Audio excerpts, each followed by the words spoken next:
You know what's worse than a Monday morning formation? It's getting that 10% rating when you know you're limping like a busted shopping cart. Alright, many veterans are underrated. If you're watching this, you're probably feeling underrated.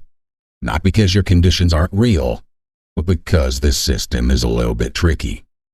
Today, I'm breaking down the top 5 reasons that veterans get low ratings and how to fix them. I'm Mr. X, I'm the guy behind the guy, giving you all the information you want to know and need to know about the VA claims process. This is the VA top 5. Alright, number 1 on the list. Shouldn't be shocking to anyone. It's one of those big old good ones. Good old big ones. Anyways, lack of medical evidence. Okay? If you don't have up-to-date, well-documented medical records, the VA may underestimate the severity of your condition. So, what do you have to do? You have to prove, that you have the condition and symptoms. So, things like regular visits to your doctors or getting referrals to specialists, they ensure that your records reflect how the condition affects your life, and they also document your symptoms.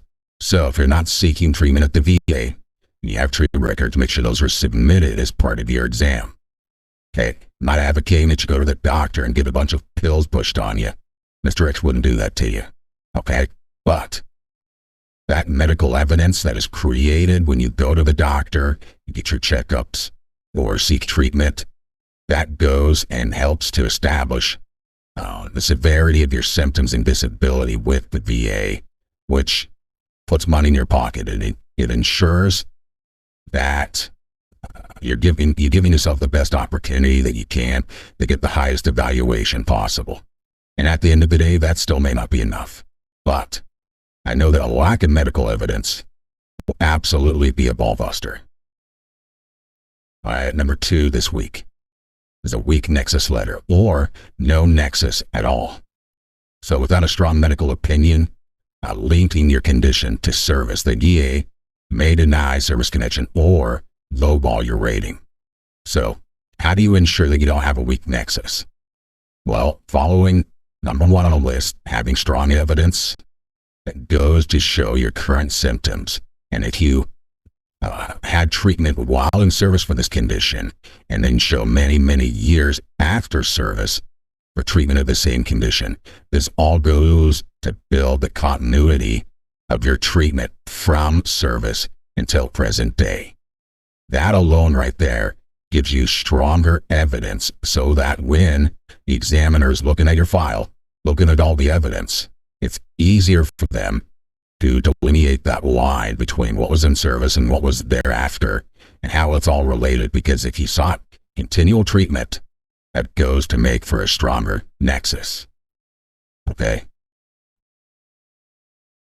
Number 3 on the list, downplaying your symptoms. Guaranteed you're going to get a low rating if you do that. Okay? Oftentimes, veterans will minimize their symptoms during those C&P exams out of pride or habit, or not wanting to open up and talk about it, or not knowing what to be specifically to talk about. Okay? Be honest, be descriptive, explain how your condition affects your work, explain how your condition affects your daily life, explain how your condition affects your relationships. Okay? Take notes. Take the notes in there. Don't make them, 15 pages of notes. Because let's be honest, the examiner's probably not going to look at 15 pages of notes and thumb through every single little thing. Okay? Now, treat it as you would like an article you read on the internet.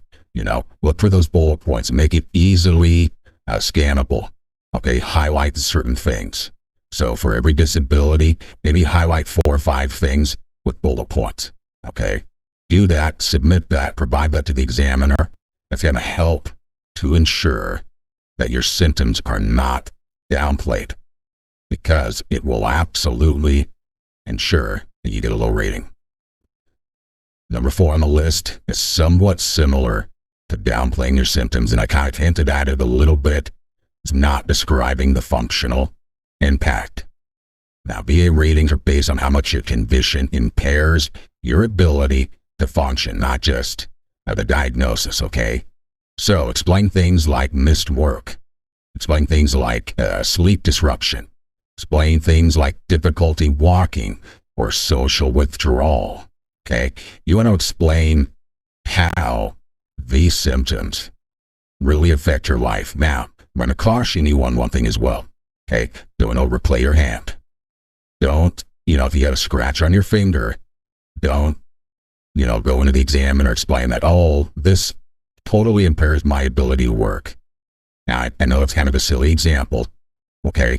But if you overplay those kind of symptoms, then as you go through the rest of your symptoms, they're probably going to discount it. So, bonus tip, don't overplay your hand when describing the functional impairment of your disability.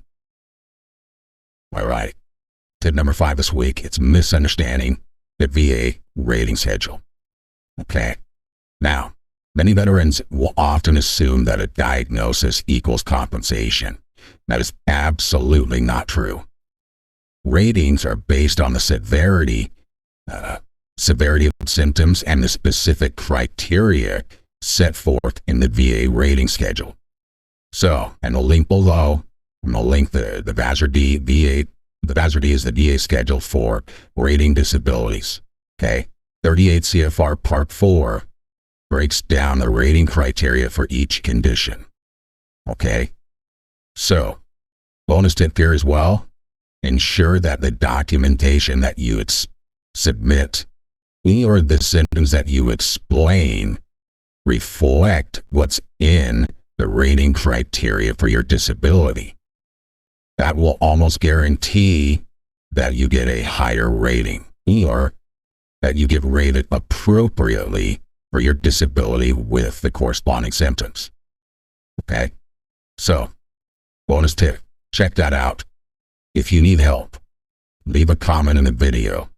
Tell me what disability you can't find in Part 4 there, and I'll point you in the right direction.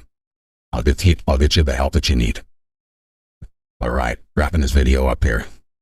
So, 5 things there. Lack of medical evidence, weak nexus, downplaying your symptoms, not describing your functional impairment, and misunderstanding the VA rating criteria. If you do any number of these, or any combination of these, if you commit multiple of these infractions, it's going to all but guarantee you get a lower rating than what you deserve. Okay? So if you're making one of these mistakes, drop a comment. Let me know. Okay? Let's work through it together as best as we possibly can. Okay, bonus tip here for you. You let me know that you can't find it. Let me know what disability you're looking for, and I'll point you in the right direction as far as looking it up in the rating criteria. Okay, that's why I'm here. I'm here to help you get the compensation that you deserve. Okay, please like, subscribe, leave a comment about what you thought or about what you would like us to address in the future.